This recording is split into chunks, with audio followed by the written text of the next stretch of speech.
Mister Rahul Verma पिछले 5 सालों से अपने बड़े से मकान में अपनी बेटी के साथ हंसी खुशी से रह रहे थे। उनकी उम्र अब 60 को पार कर चुकी थी और अब बेटी अब 28 साल की होने वाली थी। उम्र को ध्यान में रखते हुए बेटी ने उनका सारा कामकाज अपने कंधों पे ले लिया था। निधि अपने हर काम में बहुत अच्छी थी, जितने अच्छे से वो अपने पापा, घर और उनके कारोबार का ध्यान रखती थी, कोई और शायद ही रख पाता। अगर राहुल जी का कोई बेटा होता तो शायद वह भी इतना ध्यान नहीं रख पाता। इन बाप बेटी का रिश्ता बहुत ही प्यारा था। बिना बाबा के निधि को नहीं चलता और बिना निधि के उसके बाप का किसी काम में मन नहीं लगता। कभी कभी ऐसा लगता जैसे राहुल जी निधि के बाप नहीं, उसके बेटे हैं। निधि की हरकतें ही कुछ ऐसी थीं। बाबा को सुबह जल्दी उठकर ज़बरदस्ती वॉकिंग के लिए भेजना हो या छोटे बच्चों को जैसे दवाइयाँ पिलाते हैं वैसे ही पापा की दवाइयाँ उन्हें खिलानी हो, निधि का बर्ताव अपने बाबा के साथ बिल्कुल वैसा ही था जैसे किसी माँ का अपने बच्चे के साथ होता है। निधि के बाबा भी कुछ कम नहीं थे। जब निधि उन्हें दवाइयाँ खाने के लिए देती तो आधी दवाई खाती और आधी दवाई छुपा लेते थे, लेकिन निधि के नज़रों से बच नहीं पाते। फिर वह उनके सामने खड़ी होकर सारी दवाइयाँ उन्हें ज़बरदस्ती खिलाती। रात को निधि के सोने के बाद चुपके से किचन में जाकर फ्रिज से मिठाई चुराकर खाना, बाबा की ऐसी शरारतें भी निधि पकड़ लेती थी। पकड़े जाने पर बाबा पानी पीने का बहाना करते, लेकिन निधि उनको समझाती कि मिठाई आपके लिए बहुत ही हानिकारक है। बाबा को याद दिलाती कि पिछली बार उनका शुगर लेवल कितना बढ़ गया था। अपने ही घर में अब मिठाई भी नहीं खा सकते। बड़बड़ाते हुए, नाराज होने की एक्टिंग करते हुए बाबा किचन से चले जाते। फिर निधि उन्हें मनाने के लिए एक मिठाई का टुकड़ा पापा के पास लेकर जाती और फिर वो दोनों उसे आधा आधा बांटकर खाते। दोनों के चेहरे पर बड़ी स्माइल आ जाती। बस ऐसे ही दोनों की जिंदगी हंसी खुशी से कट रही थी। उनका घर बहुत बड़ा था, उनमें कई कमरे थे, इसलिए उन्होंने सोचा कि एक किराएदार रख लिया जाए। पैसों के लिए नहीं, लेकिन निधि के ऑफिस जाने के बाद अकेले रह रहे राहुल जी को थोड़ा सा ही सही किसी का साथ मिल जाए, इसलिए जल्दी ही एक किराएदार फाइनल हो गया। उनका नाम अमर सिंह था। उम्र उनकी 50-51 की होगी। एग्रीमेंट पेपर बनाने के दौरान पहली बार वह राहुल जी और निधि से मिले।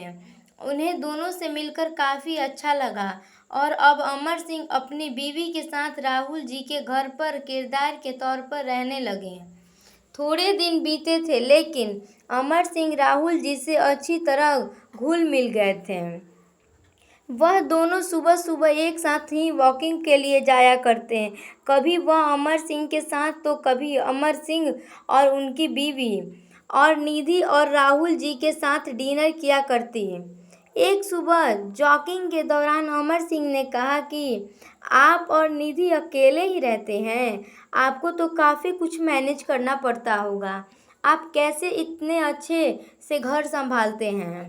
राहुल मुस्कुराते हुए बोले, अजी मैनेज क्या करना है, मेरी होशियार बेटी के लिए यह कुछ भी नहीं है।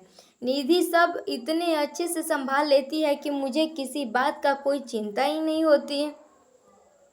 अमर सिंह विचार करते हुए बोले, जी हाँ वह तो ठीक है, लेकिन जब निधि ससुराल चली जाएगी तब आपके लिए यह सब मैनेज करना बड़ा मुश्किल हो जाएगा। आपका कोई बेटा भी तो नहीं है और आप अकेले ही इतने बड़े घर में रहते हैं। राहुल जी के चेहरे के हाव भाव बदल गए। वह अमर सिंह से कुछ कहना चाहते थे, लेकिन नहीं कहा और बात बदलने के लिए उनसे पूछा, खैर वो सब तो जाने दीजिए, आपके कितने बच्चे हैं?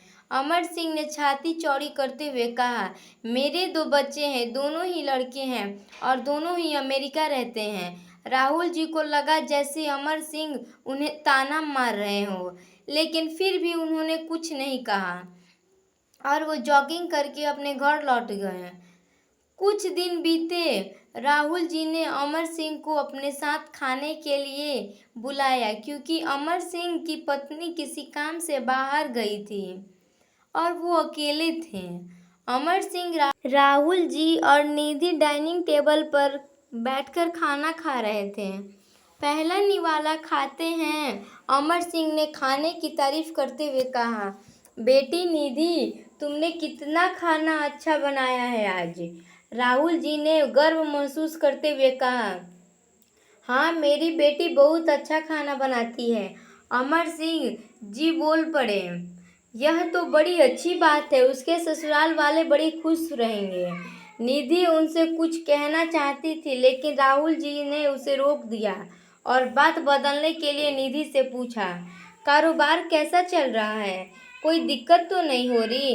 निधि ने कारोबार की सारी जानकारी और स्थिति अपने पापा को बताई, जिसे अमर सिंह भी सुन रहे थे और वह प्रभावित होकर बोले, वाह निधि बेटा, मानना पड़ेगा, जिस तरह से तुम सारा कारोबार संभाल रही हो, तुम राहुल जी की बेटी नहीं बेटा हो बेटा। अब राहुल जी से रहा न गया और उन्होंने कहा, पता नहीं क्यों आप सभी लोग बेटी को बेटे के साथ कंपेयर करते हो। ऐसा एक भी काम, यहाँ एक भी फील्ड बताइए जिसमें बेटियों ने अपना नाम न बनाया हो। अरे आसमान में प्लेन उड़ाने से लेकर देश के सर्वोच्च पद पर बैठकर देश चलाने तक बेटियों ने हमेशा अपने आप को साबित किया है, लेकिन आप जैसे लोग अभी भी उनकी तुलना बेटों से ही करते रहोगे। होते होंगे बेटे सबके लिए ज़्यादा इम्पोर्टेंट, मेरे लिए तो मेरी बेटी ही सबसे बढ़कर है और मैं यह फक्र से कह सकता हूँ कि जो मेरी इस बेटी ने मेरे लिए किया है, जितना प्यार मुझे दिया है, उतना दुनिया का कोई भी बेटा नहीं दे सकता। चलिए मैं आपसे ही पूछता हूँ, आपके 2 बेटे हैं ना, बताइए वो साल में आपसे कितनी बार मिलने आते हैं। अमर सिंह जी, दुनिया बदल चुकी है, अब आप भी बदल जाइए। बेटी को बेटी ही रहने दीजिए, उसे बेटा बनाने की कोशिश मत कीजिए। बेटी को बेटी ही रहने दीजिए, उसे बेटा बनाने की कोशिश मत कीजिए, क्योंकि हर देश में बेटी सबसे आगे है।